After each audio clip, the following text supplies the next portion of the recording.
Following the Knicks' loss last night to the Orlando Magic, they got some good news on the injury front for Karl Anthony Towns and some bad news as well, as it might be time to worry about Deuce McBride. They've lost 3 in a row, and in those 3 losses, they have reverted back to some bad habits. We're going to break that down on today's show. But if you want Karl Anthony Towns to play tomorrow and you want the Knicks to get back on track, go down right now and hit that thumbs up icon.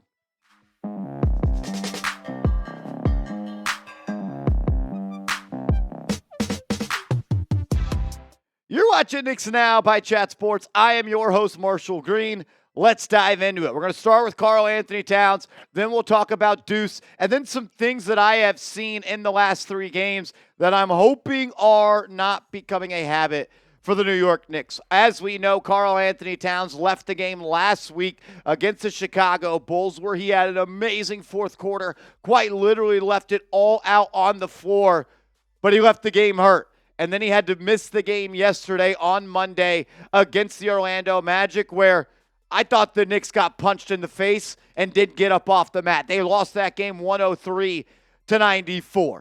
They are calling Karl Anthony Towns' injury patella tendinopathy, which is pretty much just jumper's knee, if you know what that is. This is the definition of the injury, saying it is also known as jumper's knee, a common overuse injury that causes pain, stiffness, and weakness in the tendon that straightens the knee. So we have really, I think, already seen Karl Anthony Towns miss a game because of this, but this is the injury they are labeling it as. And as we are recording this video, we've got some information to break down. Ian Begley of SNY says Karl Anthony Towns' knee injury is not considered serious, and he could be back as soon as tomorrow night against the Raptors.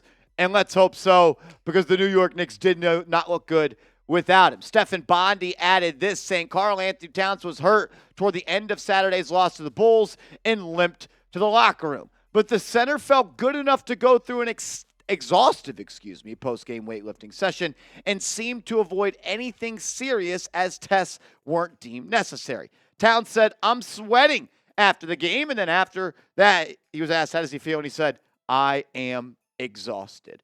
And I think there is a good reason for Karl Anthony Towns to be exhausted, and I don't think there's any sort of craziness about Karl Anthony Towns having an overuse injury. And Karl Anthony Towns in the last 6 games playing 37.5 minutes per game, which would be a career high for the big man. Hopefully this is not long-term, like Begley says, is not considered serious. I'm going to believe Ian Begley on this. Hopefully he's back in the starting lineup against the Toronto Raptors, because man, oh man, was that game against the Orlando Magic's G League team. No Banchero, no Wagner, no other Wagner, and no Suggs. And I thought that was the worst game of the season for the New York Knicks. They scored 93 points. The offense looked like they didn't know what to do without Karl Anthony Towns out there. And the Knicks looked soft. And you know what? I went to bed. I woke up. I watched the highlights again. I skimmed through the game again. And yeah, you know what? I did think the Knicks looked tired. And that's not good. And it's hard not to look at how many minutes the New York Knicks are playing. We just talked about Karl Anthony Towns in the last 6 games playing a career high. And when you just look at the overall leading minutes getters across the NBA, Mikal Bridges is first. Josh Hart is second. And OG Anunoby is third. You have 3 players inside the top 10 of minutes played, and Jalen Brunson is 7th. 4 of your starters are inside the top 7 minutes played. That's not good. We saw the Knicks run out of gas last year. I'm not ready to say I am concerned about the minute distribution, but I am looking, I am seeing, and I understand that it's probably not ideal that you have 7 people in the top 10 of minutes played so far this year. A lot of people on the live stream last night were calling for Tibbs to be fired because he's playing these guys way too many minutes. Yeah, he is playing too many minutes, and no, he should not be fired. What's your concern level, though, with the minute distribution? 1 to 10. 1 being you're not concerned, 10, you are extremely concerned. I'm not really all that concerned about Karl Anthony Towns' injury. I am a little bit more concerned about Deuce McBride's injury. Hopefully he plays tomorrow night against the Raptors on Wednesday, as he has not played in the last 4 games. He injured his hamstring in warmups before the game against the Jazz on January 1st. And as someone who has been a sports fan their entire life, anytime I see a hamstring injury, I am extremely concerned.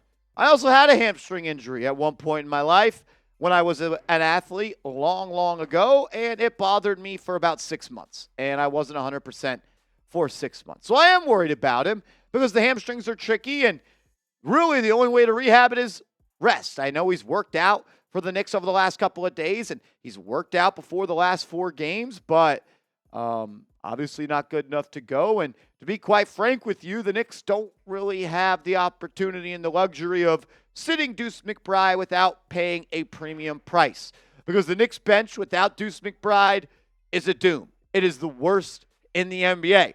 And I think you could also say the Knicks may be the worst bench in the NBA with Deuce McBride. You're already thin there. Like, Cam Payne is a okay player. I like a lot of things that he does. He can be a good point guard at times, but over the last 2 weeks, Cam Payne has really struggled. Landry Shamet really hasn't brought you anything. When Precious Achiuwa is the best player you're bringing off the bench, you're probably not going to get long-term results that you want. So you're already thin there.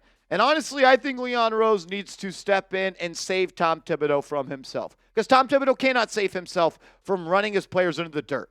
So how do you do that, Leon? You give him players that he can trust, and you give him players that he will play.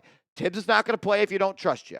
This is why I continue to talk about trading Mitchell Robinson. Can you somehow trade Mitchell Robinson to acquire 2 players, one at the center position and one at the small forward position?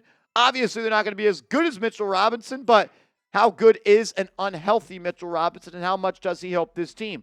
I continue to go back to the trade with the Charlotte Hornets, where the Knicks would trade Mitchell Robinson to Charlotte. They get back Nick Richards, and they get back Cody Martin. Not any game changers, but 2 guys that I think Tibbs would play, that he could trust, I think would contribute to winning. Peak Mitch is better than both those guys, but is Peak Mitch ever going to come around again? 2 major ankle injuries in the last 14 months. I'm a little bit worried about him ever returning to form. I hope he does. This team could use a healthy Mitch, but I also at least we all should think about what else they can get and maybe cash in on that chip. Coming up next, the Knicks have to fix this. What made the Knicks a top 3 team in the NBA is things that they are no longer doing. Maybe they're tired. Maybe it's the lack of bench depth.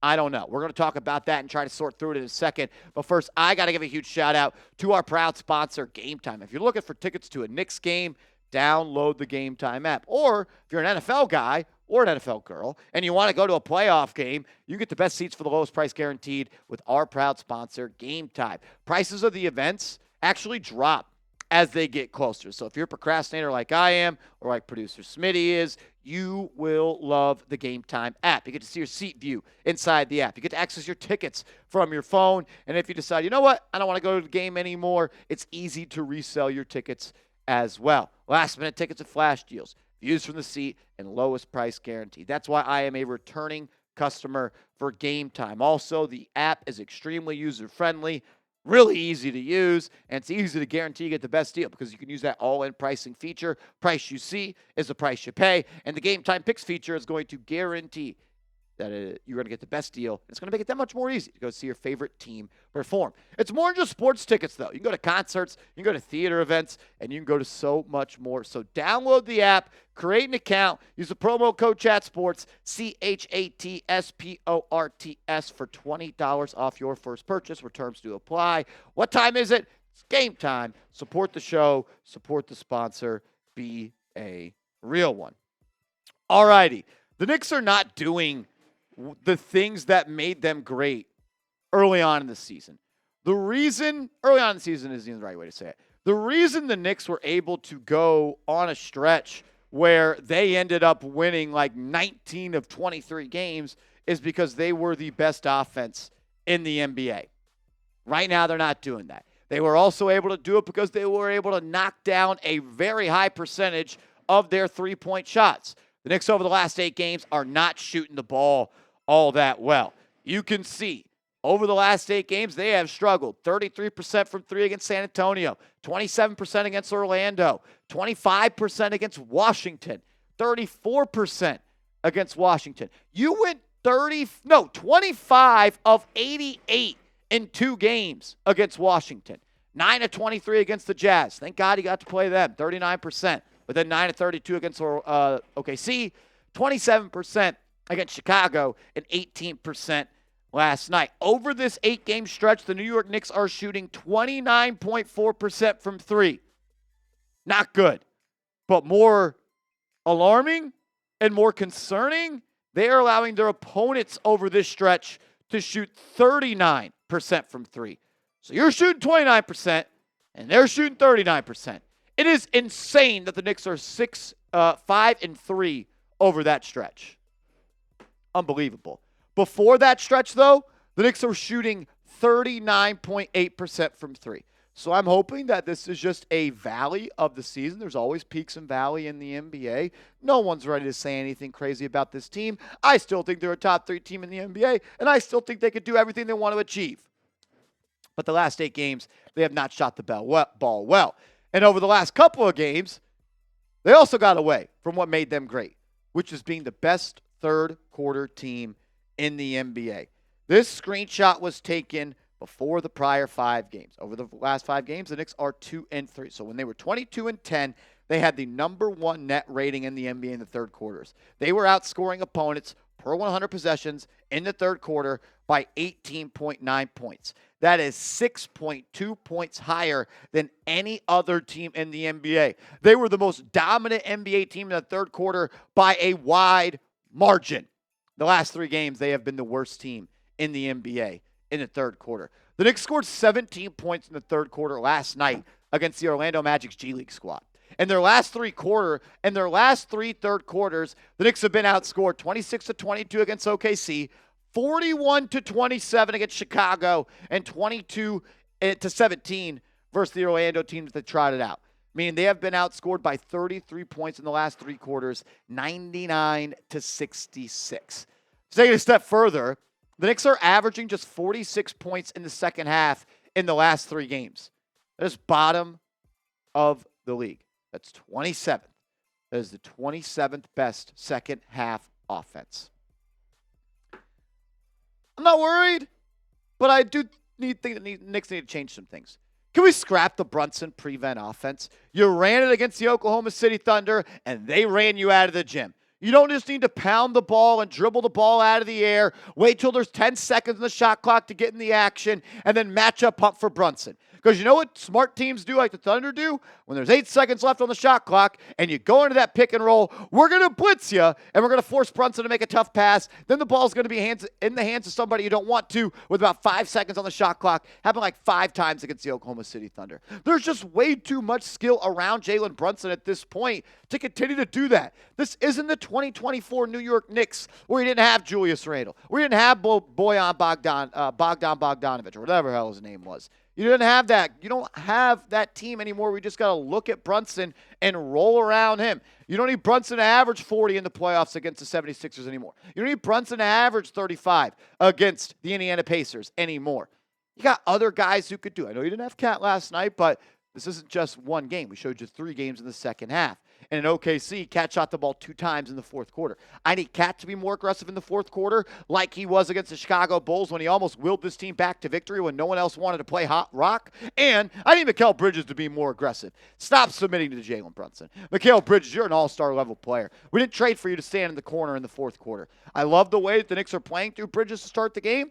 Do it in the fourth quarter too. Let Brunson play off ball. There was a point in this season where Jalen Brunson was the best off-ball player in the NBA, best off-ball shooter in the NBA. Let him play to his strengths. It's a strength of this team. Mikal Bridges is one of the higher usage pick-and-roll players with the Brooklyn Nets. It didn't result to wins, but when you run a pick-and-roll with Bridges, and you got Brunson over there, and you got Cat there, and you got OG there, and you got Hart in the dunker spot, that's a really successful offense. Continue to diversify the portfolio of offensive options for the Knicks. It doesn't always have to be Jalen Brunson prevent offense, because I don't know if that's going to work to the degree that it needs to if you want to put a banner in the rafters of Madison Square Garden. Are you worried about the Knicks? I'm not. I'm really not. But I don't like what I've seen over the last 3 games. They've looked soft over the last 3 games. I don't know. We'll see. I'm not worried. But I am aware. My eyes are open. And I see what's going on. But I'm not worried. There's peaks. There's valleys. They're in a valley. They just won 9 in a row. They won 19 out of 23. And they've dropped 3 in a row. Let's get back on track on Wednesday night against the Toronto Raptors. Let's win the game on Friday. And then let's go make a statement on primetime NBA hoops on Sunday against Giannis and Dame Lillard. And let's start talking about this team winning an NBA championship. Make sure you are following me on social media. I'm on Twitter. I'm on IG at @MarshallGreen_. Hit me up, and let's go Knicks.